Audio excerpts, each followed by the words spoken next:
আপনি জানেন এই ইসরায়েলের পণ্য আমরা কাছে বিক্রি কইরা এগুলো দিয়ে এই টাকা দিয়ে অস্ত্র কিনা আমার মুসলমানদের কাছে পণ্য বিক্রি কইরা সেই অর্ধেক টাকা দিয়া ফিলিস্তিনে মুসলমানদের বুকে গুলি চালায়, তাদের পণ্য আমরা বয়কট করলাম।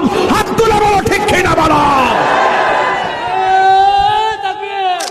আমরা বয়কট করব, জিহাদ করব, লড়াই করব, রক্ত দিব, জানে মালে যাইতে যদি নাও পারি যারা যাচ্ছে তাদের কাছে সহযোগিতা করব।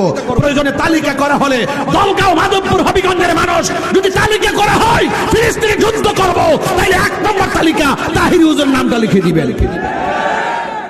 এমন একটা সময় আসবে মুসলমানদের ডরে ইসরায়েলি ইহুদি গুন্ডা বাহিনীরা গাছের কোনায় যাইয়া পালাবে, গাছ সাক্ষী দিয়া বলবে মুসলমানরা ওই বাটপার আমার পিছনে পলাই দিয়েছে, দইরাইন না সাইজ করো। এজন্য আল্লাহ বলছেন ওয়ালা তাহিনু ওয়ালা তাহজানু ওয়া আনতুমুল আলাউনা ইন কুনতুম মুমিনিন, নিরাশ হয়ো না, হতাশ হয়ো না, বিজয় তোমাদেরই হবে যদি তোমরা মুমিন হতে পারো।